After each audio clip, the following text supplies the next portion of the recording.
यही चीज तो चाह रहा था जेशा, उसको यही चाहिए था। ठीक है, ये पैसे के चक्कर में, इन चीजों के चक्कर में हर किसी को दबा के रखा हुआ है। हारिस रऊफ थोड़ा बहुत जो गरीबी में जो आटा मिल रहा था वो भी गीला हो गया भाई, गरीबी में हो गया आटा गीला हारिस रऊफ का। कि आईसीसी ने एशिया कप के दौरान की जाने वाली समातों पर फैसला सुनाते हुए हारिस रऊफ को कोड ऑफ कॉन्डक्ट की खिलाफ वर्जी का मुर्तकिब करार दे दिया है। आईसीसी की फिर भारत नवाजी, फैसलों पर सवालात उठ गए हैं। आईसीसी भारतीय खिलाड़ियों पर मेहरबान, पाकिस्तानी खिलाड़ियों को सख्त सजाएं। Fast bowler Haris Rauf 2 one day matches के लिए मुअत्तल कर दिए गए। हारिस रऊफ 2 मैच के लिए बैन है। एक मैच जो आज हो रहा है, एक मैच ने जो किया ऑलमोस्ट बुमराह ने भी वही किया, ऑलमोस्ट अर्शदीप ने भी वही किया। हाँ, बाकी हारिस रऊफ को 2 मैच की पाबंदी लगी है, भारत के किसी खिलाड़ी पे मैच की पाबंदी नहीं लगी। तो उनका निकल गया। दूसरा ओडीआई 6 तारीख को है, यानी जुमेरात वाले दिन दूसरा बैन उनका उधर निकल जाएगा। भाई खुश है इंडिया। वो बैन लगने वाला है आईसीसी की तरफ से। आईसीसी का वो जो जज है वो भी एंडी पाइक्रॉफ्ट है। जिधर बला नहीं होती वहीं पे ये बला कड़ी कर देते हैं। पहले भी ये लोग ऐसा सेलिब्रेशन कर चुके हैं, लेकिन फिर ये बोलते हैं कि जो है पॉलिटिक्स को आप स्पोर्ट्स में ना लेके आइए। लेकिन यार आप तो आतंकवादी लेके आ रहे हैं स्पोर्ट्स में, कि आईसीसी का चेयरमैन भी इस वक्त जो है वो भी जेशा है। लेकिन जो केस जो है जमा किया गया था, जो शिकायत जो नोटिस दी गई थी, वो बीसीसीआई की तरफ से कि यार ये कोई सेलिब्रेशन होता है। पाकिस्तानी बोल रहे हैं कि भाई हारिस रऊफ ने कोई ये इशारे कुछ और समझ के नहीं किए थे। इतने बड़े हरामी के बच्चे पता नहीं कहां से बना के लेके आते। बैन लगे ना लगे, आटा जरूर गीला होगा भाई। कि पहले तो वो केस एंडी पाइक्रॉफ्ट के पास गया था, एंडी पाइक्रॉफ्ट ने रिजेक्ट कर दिया था। ये बात याद रखना। ये जो सूर्य कुमार यादव का जो केस है, पहले एंडी पाइक्रॉफ्ट को सुनाया था, एंडी पाइक्रॉफ्ट ने कहा चल भाई आवाज दे, निकल भाई यहां से। अब पाकिस्तान आईसीसी को बीसीसीआई के साथ जोड़ रहा है। लेकिन भैया जेशा अपने क्रिकेट बोर्ड में जो था वो अलग बात है, अगर वो इंडिया से भी है तो क्या बात है। लेकिन इस टाइम वो आईसीसी का चेयरमैन है, वो वही करेगा जो आईसीसी के रूल्स के मुताबिक होंगे। तो लिहाजा आईसीसी ने पिछले नहीं पाकिस्तानी प्लेयर्स के अगेंस्ट भी आप नहीं कह सकते, सिर्फ हारिस रऊफ के अगेंस्ट जो है वो मेजर एक्शन जो है वो लिया गया है, और उनको जो है वो ज्यादा जो टारगेट किया गया हारिस रऊफ को, क्योंकि उन पर जो काफी ज्यादा जो तपे हुए थे। उनको 2 एडिशनल जो डीमेरिट पॉइंट मिले, उसकी वजह से उनका जो काम खराब हुआ। लेकिन फिलहाल तो ऐसा लग रहा है कि हारिस रऊफ अगर 2 मैच अगले ओडीआई ना भी खेले कोई फर्क पड़ने नहीं वाला। वो सूर्य कुमार यादव, इंडिया के कैप्टन, जिन्होंने सियासत को इस खेल में घसीटा, जिन्होंने प्रेजेंटेशन और प्रेस कॉन्फ्रेंस में अंदर आकर सियासी बातें की, उसके ऊपर कोई बैन नहीं। ये ICC equal to Indian cricket council है। ये इंडिया जिस तरीके से क्रिकेट को तबाह कर रहा है, क्रिकेट के साथ खिलवाड़ कर रहा है, बाइसनेस, शेम, शर्म आती है यार। मतलब किसके हाथों में हमने इंटरनेशनल क्रिकेट काउंसिल दे दी है। तो आईसीसी के रूल चंद दिन पहले इस प्रेस रिलीज का आ जाना क्या मायने रखता है? इसमें पाकिस्तान के हारिस रऊफ, साबला फरहान, ये 2 खिलाड़ी की हियरिंग हुई। भारत की तरफ से जसप्रीत बुमराह कप्तान, सूर्य कुमार यादव और अर्शदीप सिंह नहीं भी खेले सन, बट उन्होंने एक्ट ऐसा किया। वो आईसीसी ने वही किया, वो कहते हैं आपको इंसाफ होता हुआ नजर आएगा। जिसने जो किया आप उसको वो सजाएं दें, फेयर इनफ। बट अगर एक्ट एक जैसा है, मैं बताऊं ना, बीसीसीआई हर मामले में कानून के मुताबिक चीजों को चलता है, और खिलाड़ी बदले ने, एक खिलाड़ी ने 2 गलतियां नहीं की थी, समझ रहे ना। आईसीसी का जो वो रूल हो, वो सेम ऑफेंस 2 बार नहीं हुआ। एक बार आपको 2 डीमेरिट पॉइंट मिल गए, आपने दोबारा किया, फिर 2 मिले, आप पे बैन हो गया, जो हारिस रऊफ के साथ हुआ। बट जो उन्होंने छूट दी अर्शदीप को, जो छूट दी टू सम एक्सटेंट बुमराह को, वो भी मतलब वो था। पर आपके हारिस रऊफ को उनको 30% मैच का जुर्माना और 2 डीमेरिट पॉइंट। अब आते 21 सितंबर को, जब अर्शदीप सिंह ने भी बाउंड्री के खड़े होकर वही किया जो पाकिस्तानी कर रहे हैं। ठीक है सोना भाई, जो उनका एक्ट था ना वो वल्गर भी था। वल्गर एग्जैक्टली उस पर लिखा भी हुआ है कि पीसीबी की कंप्लेन ये थी कि ये ऑब्सीन है और ये जेस्चर जो है ऑफेंसिव भी है, इंसल्टिंग भी है। ये पीसीबी का ये क्लेम था। तो उन्होंने कहा नहीं, इस पे ये गिल्टी नहीं है। ये मेरी समझ से बाहर है। मतलब था, ऑफ कोर्स था, ठीक है। अब जसप्रीत बुमराह पे आ जाए, उन्होंने एक्सेप्ट किया कि ठीक है जी, मैंने गलत, जो मेरे पे चार्जेस है मैं एक्सेप्ट करता हूं। तो सेम चार्जेस जो हारिस रऊफ पे, सेम चार्जेस जो सूर्य कुमार यादव पे, मतलब एक्ट डिफरेंट है, बट चार्जेस सेम आते कि डिसरिप्यूट के गेम को। यहां पर देखिए सेम चार्जेस हैं। हारिस रऊफ को 2 डीमेरिट पॉइंट है, इनको 1 डीमेरिट पॉइंट है। महफूज की होता है, फैसला इंसाफ जितनी जल्दी दिया जा सके उतना बेहतर होता है। तो फैसला महफूज क्या तो कर दे हो तुसी। सो आई डोंट नो कि बाकी लोग समझे, हम पाकिस्तानी तो समझते हैं फैसला महफूज करना जो होता है, बट ये फैसला महफूज भी नहीं था, उनकी मर्जी थी, उन्होंने नहीं करना था, नहीं किया, दैट्स इट। कि आईसीसी का फैसला है, हारिस रऊफ मामला शुरू हुए। सो 1.5 महीना, 1.25 महीना, 5 हफ्ते के बाद आईसीसी ने वो अनाउंसमेंट सुना ही दी, जो कि अनाउंसमेंट बहुत दिनों से पेंडिंग थी। आईसीसी वालों, दोनों तरफा खेलना कोई तुमसे सीखे। हारिस रऊफ को इसलिए बैन लगाए क्योंकि हारिस रऊफ के 2 ऑफेंसेस हैं। एक पहला 6-0 का जेस्चर और दूसरा अभिषेक शर्मा का कैच लेने के बाद। सो 2 जेस्चर, 2 डीमेरिट, 2 दफा 2 डीमेरिट पॉइंट। 24 महीने में किसी को भी 4 डीमेरिट पॉइंट मिल जाता है, उसको 2 मैच का बैन लग जाता है। सो 3 T20 तो पाकिस्तान खेल चुका है, तो 2 मैच का बैन तो उधर खत्म हो जाना चाहिए था। आईसीसी वालों, आप लेट आ रहे हो। आईसीसी ने भी बहुत बड़ा ब्लंडर मारा है।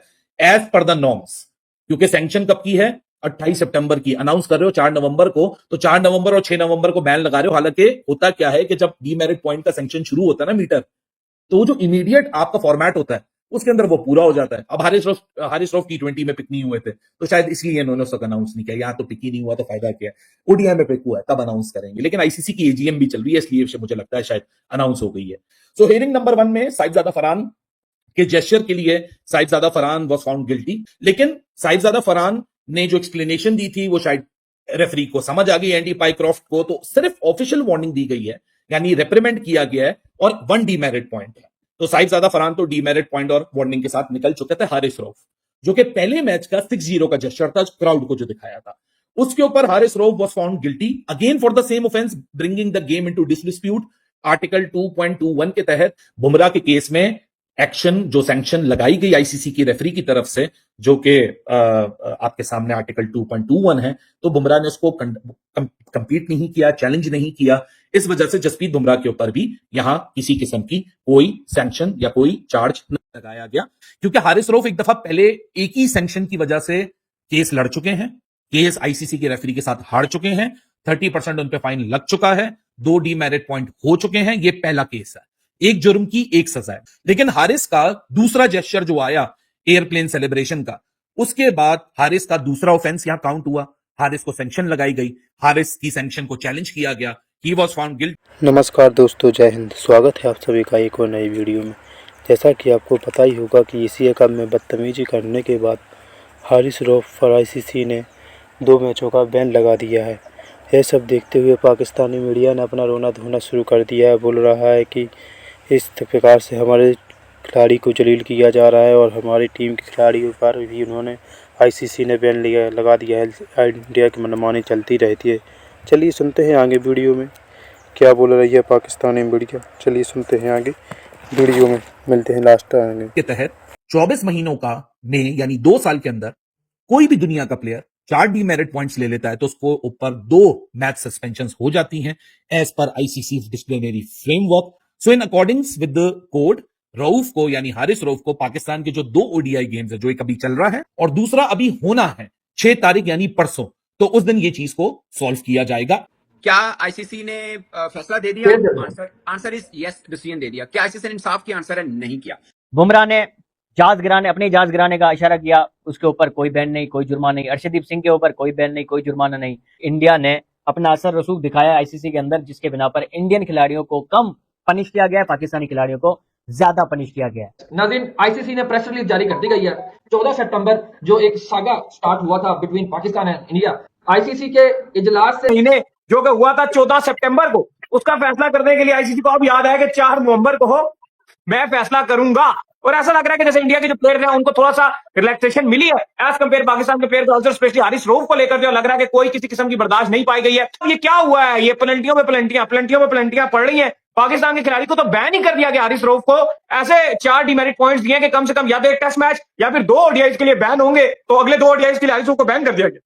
लेकिन बिल्कुल आईसीसी का सख्त एक्शन है और स्ट्रिक्ट एक्शन ऐसा नजर आया कि देखने को मिला, स्पेशली अगेंस्ट हारिस रऊफ।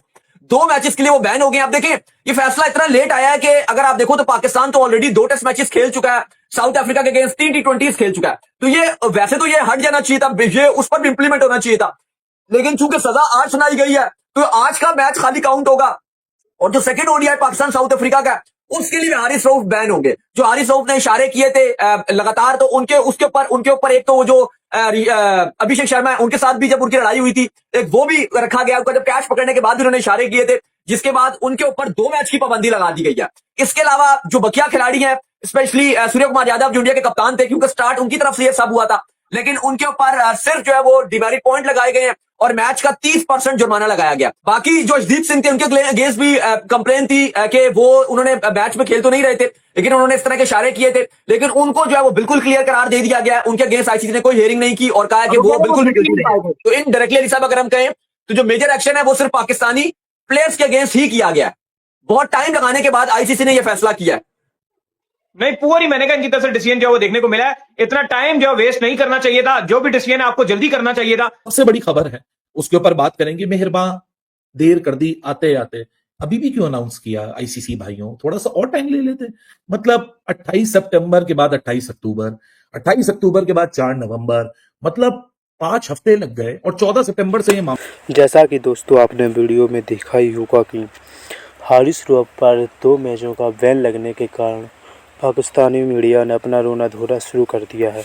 और जो कि पाकिस्तान के एक्स क्रिकेटर बोलता है खुद को तनवीर अहमद, और पाक मीडिया बोल रही है कि भारत ने हमारे साथ अन्याय किया है और आईसीसी ने यह जानबूझकर लगाया है।